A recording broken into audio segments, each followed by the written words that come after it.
than the lead actor. And it's that guy from The Office. I can't think that guy's hilarious too. And he is hilarious. I can't remember his name right now, but I thought he was very funny, and I thought this was going to be a movie where it's going to help his film career, kind of make him a kind of a front man in comedy. And well, sorry, dude, it didn't. So this is hilarious. What keywords for this movie on this website are delayed adulthood. Oh well, there it is right there. No wonder the movie bombed. Yeah, $15 million budget.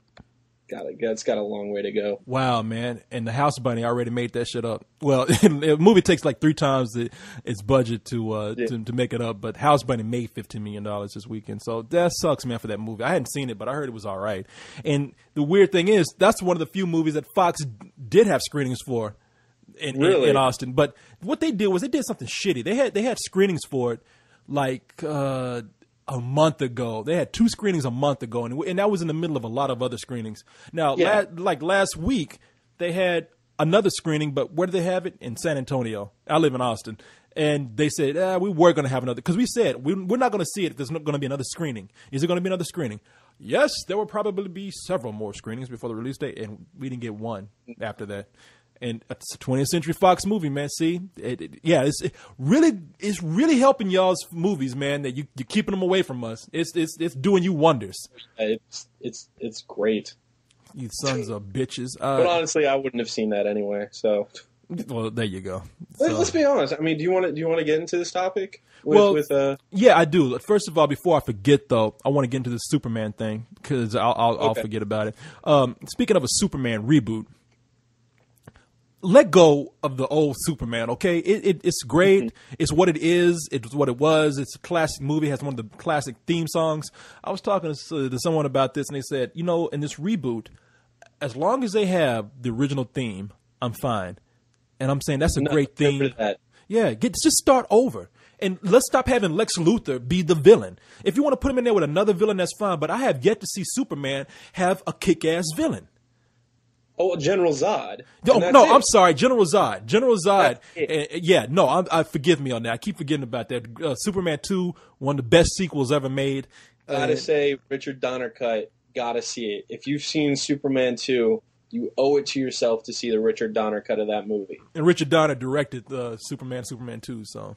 Well, he was fired halfway through doing Superman 2. Oh, he was? And they brought in this French dude to finish it up. And that's why Superman 2 falls apart. See, do you mind if I talk about it a little bit? No, go ahead. What happened is, if you watch Superman 1, they were filming them both at the same time. Mm-hmm. Superman 1 and 2. And they ran out of money, and they said, we need to get Superman 1 out there, because they were going to release them 6 months apart. And they were like, we're out of money. Release Superman 1, and we'll come back and we'll finish Superman 2 later when we get our money back. Well, in Superman 1, there's a few things that just because they fired Richard Donner don't make sense in Superman 2. Like his father telling him, don't mess with time. Whatever you do, do not alter the course of time. That's the one thing you can't do. Well, he does that at the end of the movie. Yeah. And there's no consequences. Yeah, when you said that, I was like thinking, well, actually, it worked out good for him. Yeah, it worked out fine. What originally was going to happen was he was going to go back in time, and that was going to destroy the Phantom Zone, and that's why he was going to have to fight General Zod in the second film and his cronies, and it was all going to be tied in with that. And because they got rid of Richard Donner, they got rid of half the script. Oh, okay. They just filled it in, so that's why he goes to Paris and throws a nuke into outer space, and it's just total garbage. Okay, so all right, I hear you. So I owe to yourself to see the Richard Donner cut because it fixes a lot of the mistakes. Well, I will go and see that, and I never liked the end. I've always hated the end of Superman where he reverses the Earth and reverses time. It doesn't make sense to me. You may hate the end of Richard Donner's cut, but it makes a little bit more sense. Okay, because I hate that. I'm not going to even lie. I hate that about that movie.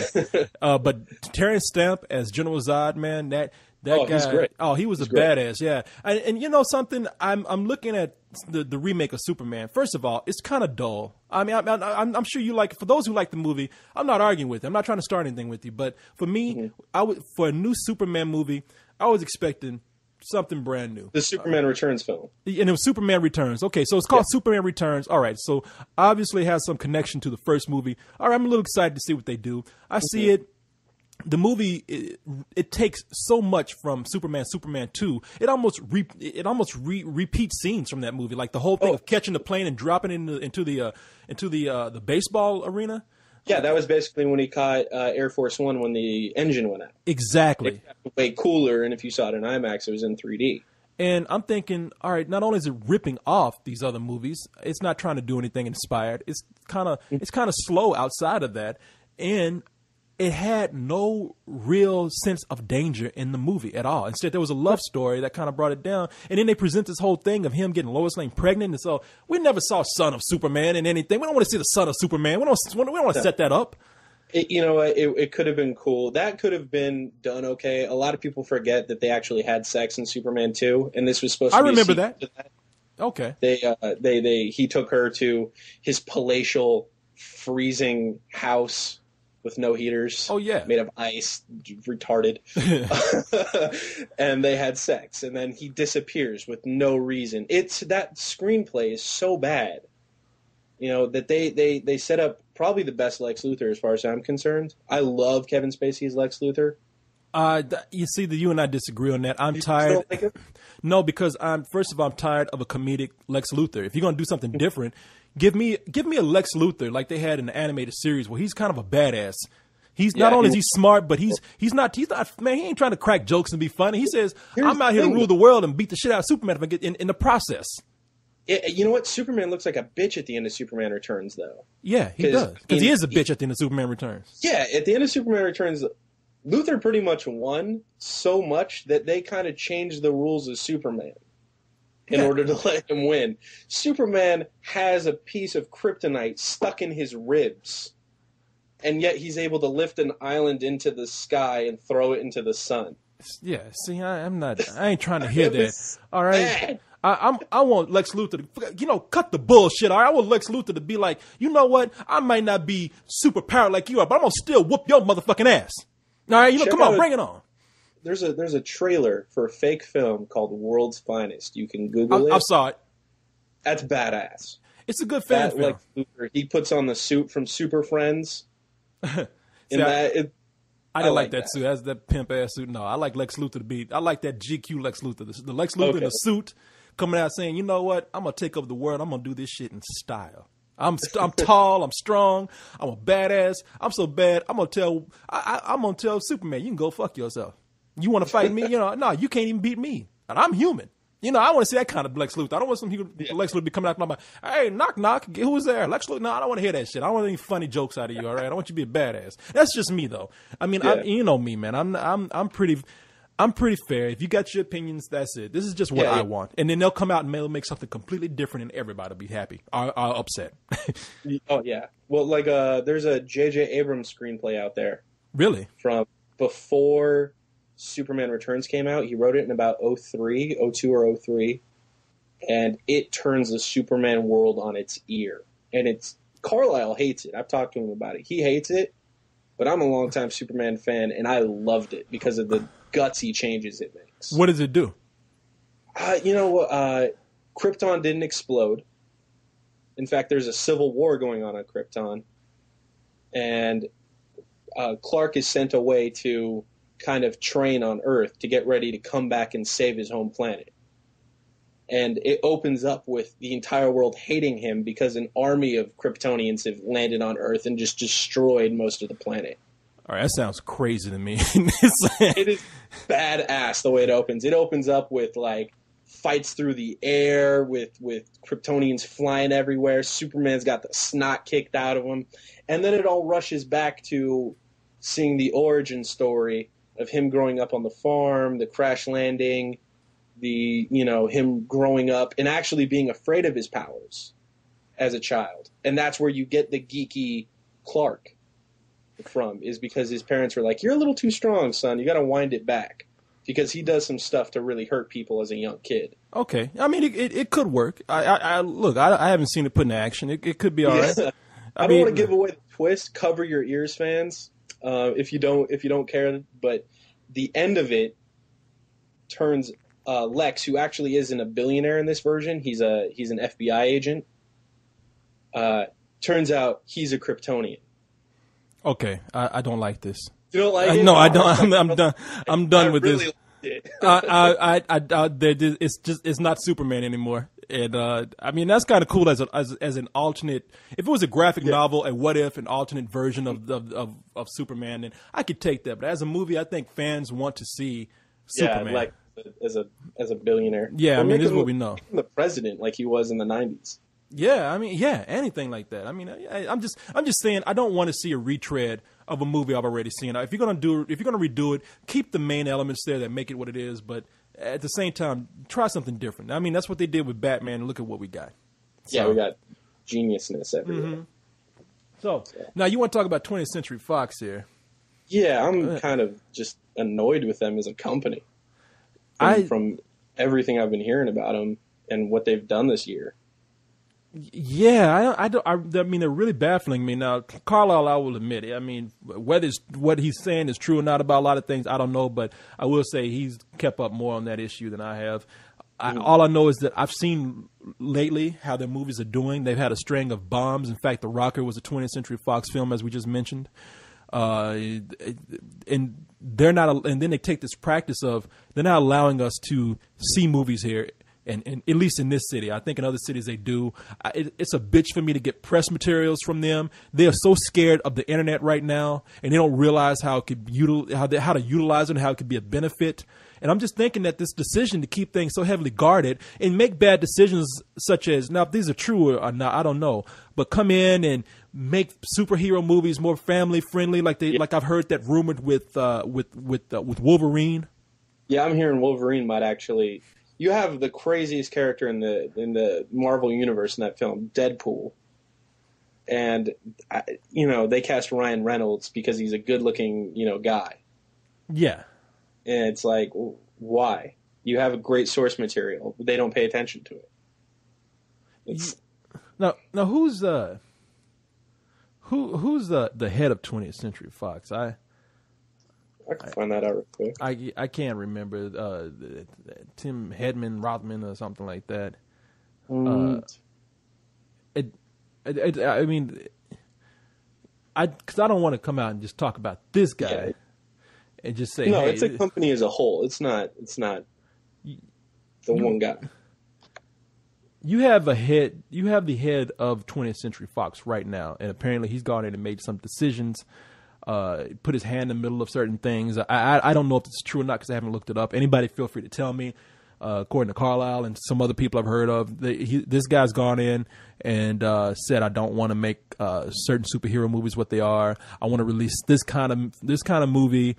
And right now, for whatever the reason is, and please somebody tell me if you know, because I don't want to come in and just start acting like I know everything. Is his name Tom Rothman? That would be it, yeah.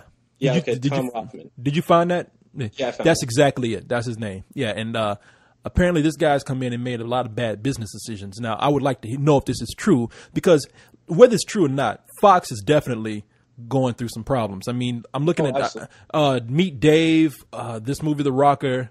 I think they only had one hit this year. They released 17 films. And only one of them was, good and well received, and that was Horton Hears a Who at the, that was 5 months ago. And wasn't Meet the Spartans released through 20th Century Fox? It might have been, yeah. Now that's sad if that's true.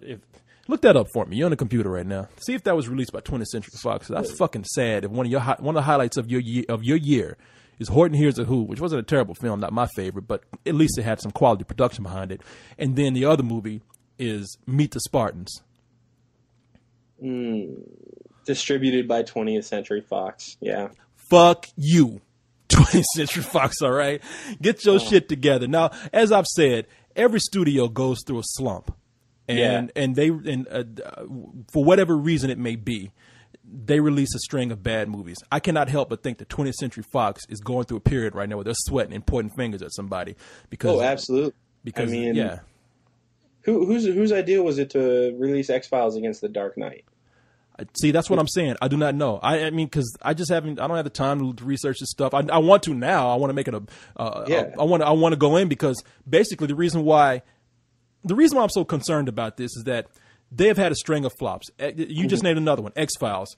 Why the hell would anybody want to release an X-Files movie? Who is heading that studio that thinks that it might be Tom Rothman, might not be, but who is in that whole company as a collective thinks that releasing an X-Files movie, a show that's been off for years, a movie that's happened several years ago, and there's not even any buzz on X-Files. Who thought that, you know what, in the summer of Batman and Iron Man and all these high-profile, big-budget movies. You save that. If you're going to make it, you keep going with your continuous storyline. You make it about aliens. Because that's what X-Files is known for. Instead of this, that movie's plot is so garbage that it becomes hard to watch. So because I don't think anything would have saved it. I mean, because that was their thing. They said, you know something, the reason why the last movie wasn't received very well is because we concentrated on this whole thing with the alien plot line. Well, you know what? We're going to do something different now where we have this one shot. Yeah, that movie wasn't received well because people, in order to understand the film, had to be watching the show. Uh-huh. You know, because it was a continuing storyline from the show. And it didn't end. The story did not end at the end of that film. Nothing was solved. You had to continue watching the TV show in order to wrap up that storyline. And that's not a good idea for a movie. That's a terrible idea for a movie. Well, apparently with this movie, there's still certain things you have to be an extreme X-Files fan to kind of know. And my whole point is motivation is your number one, leading thing. That if you don't understand a character's mindset, then you're not going to understand their actions in a film. Yeah. And you really have to have been a fan of the X-Files to understand where anybody was coming from in this movie. And let's face it, man. It was Gillian Anderson, whoever played I mean, she's not a huge movie star. She's doing stuff on I think for television, some PBS series and whatnot. She lives in England now. David Duchovny is successful with a TV show, Californication, on Showtime. Love I think. That show. Yeah, so good. But that's a show on Showtime. That's not. Yeah. He's not a huge movie star. Everybody else, Amanda Peet and an Exhibit. I mean, come on, man. That movie had no real stars that people were dying to see. No, not at all. And a movie like that can succeed if there's hype over the X-Files. You don't need any real major stars, but nobody was thinking about the X-Files. No, not at all. So now and that movie's a bomb. They got all these other movies. Now, where I'm going with this is, I normally wouldn't care about 20th Century Fox as long as except for, I would care because I would want them to release better quality movies. And I have to admit, even the movies that aren't doing that well were not quality films. I haven't seen The Rocker. I hear it's okay, but come on. It's a kind of a movie you're dumping at the end of summer, which is what they did. Yeah. Now, they're keeping shit from the web, from the internet. I mean, I get tapes saying, don't use this for the internet. We're kept from screenings. There are hardly any 20th Century Fox screenings here. Next week, Babylon AD. I don't know how the movie's going to do, but are we going to go see it? No. And if that movie... I've seen that movie. Where'd you see it? One of my friends is working in the movie industry, and one of his friends is in it. So, okay. Is this bullshit? I mean, did you really see the movie? Don't be playing here. No. I'm not playing. I saw a staff screening of it. Okay. And it was not like go to the theater, show your credentials, anything like that. Mm-hmm. It was your name's on a list, you get in. It's a small room, and it was at some publicist building in San Francisco. So how was the movie? It's terrible. It is total garbage. It's based on a comic book called Babylon Babies. Yeah. Yes, I know. It's an okay comic, and it is a terrible film. It is basically Riddick meets Triple X meets Fast and the Furious. This guy, there's even a scene where they were like, let's do something with their eyes to get the Riddick feel in there. So there's a scene involving them and the terrible green light and awful contacts. And Riddick is the character he played in Pitch Black and the Chronicles of Riddick. Yeah. It's just complete garbage. The movie is so unwatchable. See, man, now them keeping these movies from us, they must say, okay, we don't want to give this to people on the internet or any kind of real press right now, because when I'm looking at this roster of movies, and yeah, they're all bullshit. Until we clean up our act, maybe we'll let the public go in there and watch these films. But there's no screening for that. And I'm just wondering, look, if they're bad movies, getting the word of mouth out there is only going to help the movie. I mean, if you let us see it, even if we say it's bad, you think we're gonna keep people from going to see the film? I mean, we're not gonna do that. I mean, we're gonna put somebody's gonna like it too. Yeah, you know what I mean. One of you guys is gonna like it. Yeah, everyone on the Spill crew has different tastes. I mean, maybe we will. Maybe we'll all just collectively say, yeah, this is bullshit. But you know what? It got out there. The Rocker. You know what you did? You put it all over the internet, and you put it over, and you put it on a few channels on TV.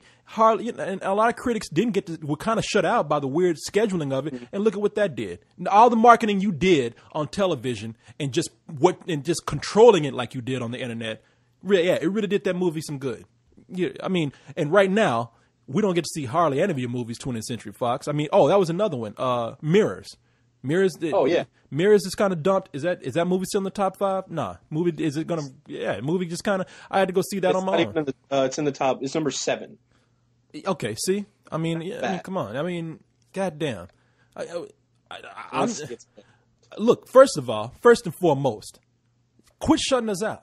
I mean, quit making it hard for us to see your movies. If we don't like them, we don't like them. We're going to be honest. But putting that word of mouth out there, we're not hurting your movies. You're hurting your movies. Don't blame the internet, okay? Because apparently, judging from the way you've been conducting your business, it's still shitty. Okay, shit is shit. But you know what? Shit can be helped if you let people even a mangy dog carries a flea from one point to another. You know what I mean? It's just, I mean, we're gonna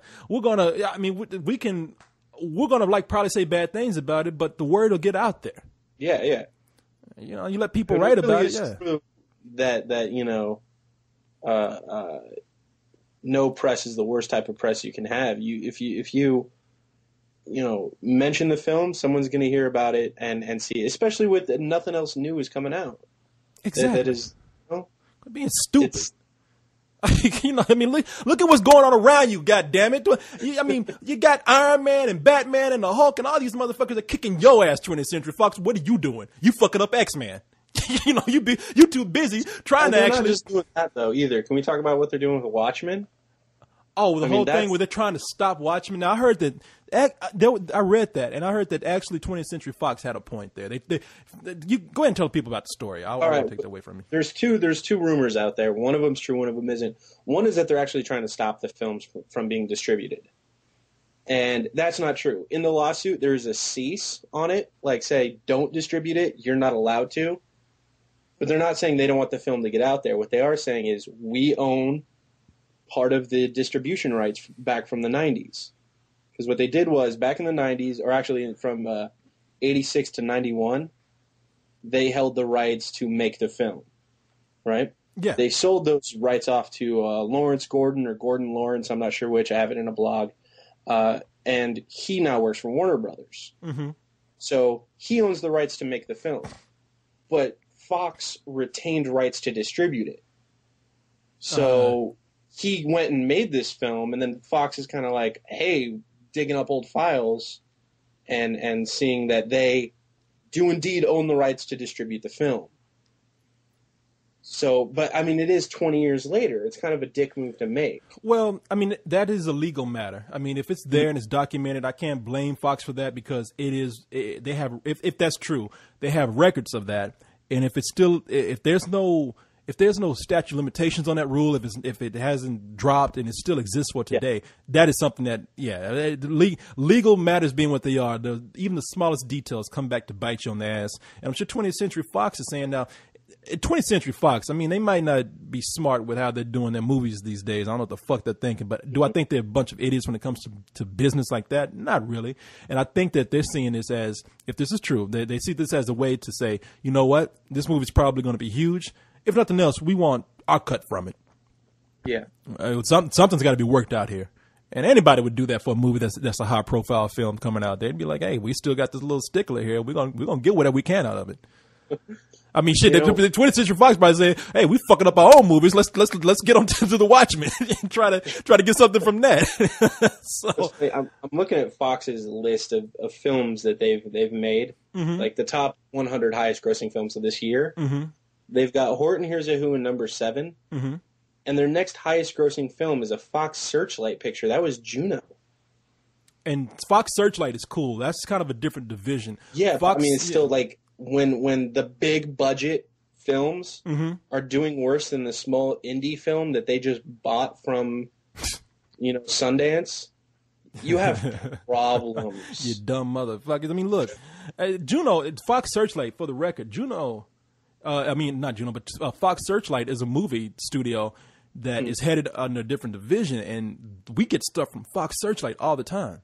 And they're very cool. They make really good movies, and they make movies. I mean, they're the more independent side of 20th Century Fox. So yeah, the movies are going to have a little bit a different standard than the mainstream stuff. Juno, Street Kings, Darjeeling Limited, films like that. So yeah, the very independent movies, very free, independent spirit type movies. So yeah, they, even though independent, what does that mean these days? I mean, Juno still had stars in it and had a multi-million-dollar budget, but for the most part, yeah, exactly. So, but I don't know, man. I really don't know. Right now I'm just sitting back and hoping that something major happens to the studio. I'm not even saying something bad, but there's some sort of shake up there where they say, first of all, let's quit fucking with the internet. Internet is not our problem. Our problem is our movies. We make movies. We're to blame for what's happening here. All right, that's all. And start giving us some screenings. Giving us screenings to better movies, you sons of bitches. So anyway, that's my whole thing right there. Oh, there was one thing I was going to talk about before we get into email. Amanda Bynes, I just saw something posted on the internet, on our site actually, that she was in a car wreck. Yeah. And here's hoping she recovers from that, whatever the damage is. Well, apparently there was no damage, and I said thank God, because when you hear about, hey, look, I'm a guy, and all the girls know I'm a pig. I've had some girls tell me, Corey, you're a pig. I'm like, hey, well, you got me there. What, you want to argue with this? Cute as hell, dude. Oink, oink, oink, oink, baby. Okay, but I'm rolling in mud right now. But Amanda Bynes is hot, man, all right? And I don't want anything to happen to that. I'm sorry. She's legal now, right? Okay. Definitely. Woo! Thank God, boy. I was so scared at first. I mean, yeah, she's legal now, and that girl is hot, fine. And when these guys are in car wrecks and whatnot, I admit I'm concerned, but I don't care. I don't want anything to happen to these fine ass girls out here, though. Please, Amanda, drive carefully. After last week. Yeah. Well, what happened last week? Christina Applegate. Oh man, yeah, that was sad, man. Breast cancer, but I'm sure she'll be all right. Mastectomy, double mastectomy. What's the word? Mastectomy. Whatever. She. Misogyny. No, I think it's mastectomy. Restless. She had a mastectomy, and I don't think that happened. Bad chicken. No, she didn't have a mastectomy. I don't think that happened. I hope I'm saying that right. And I would be really depressed about that. Oh, and somebody told me that I just got something here. Oh man, let me look and see. Somebody told me that. No. Okay. Somebody told me that someone died. I'm trying to figure out who this is. The Shaolin of Harlem. The Shogun of Harlem. I got to look this up, but I forgot the guy's name. I just saw this a little while ago. And we're talking about the guy from the Last Dragon, right? Yeah, Last Dragon. Oh man, that depressed me. Show enough. Kiss my Converse. Show enough. You know, that depressed me. If that's true, the villain from the Last Dragon died. What's that? Julius Carey. That's him. That guy. They said that guy died, and look him up on IMDb because right now. It hasn't been updated yet. No, because nobody knows he wasn't that big. No. Here it is. Actor Julius Carey dies. The star passed away on Tuesday, according to MediaTakeout.com. Well, that's a great name. The details of his death have yet to be released. Oh, man, that makes me sad. Now, do me a favor. Look up and see if he's in a movie called Disco Godfather. Yep, 1979. It's his first film. I thought that was him, man. That was his first. That guy. People go out and watch Disco Godfather. That is one of my favorite movies. Disco Godfather. It's hilarious. People, they're probably even tired of me talking about this if you have frequent interactivity with me, because I mention this movie a lot. That movie has the best drug freak out scene ever. I love it. And Julius Carey was the nephew in that movie. In fact, he plays a guy named Bucky. He's a basketball star who gets on angel dust, and he's about to throw his And Rudy Ray Moore, who plays the Disco Godfather in the movie, is his uncle. And one of my favorite lines of the movie is Bucky, because he freaks out at the club. He starts acting like he's playing basketball with no basketball. He's looking at people. What the fuck y'all looking at? I'm a star. And then Disco Godfather comes up and he's like, Bucky, what have you had? And later on in the movie, he's at the hospital like, take care of Bucky and what he had. It's like, I love it. And I'm looking at him. I was like, I've seen that guy in other movies. And I was like, okay, he was the Shogun of Harlem.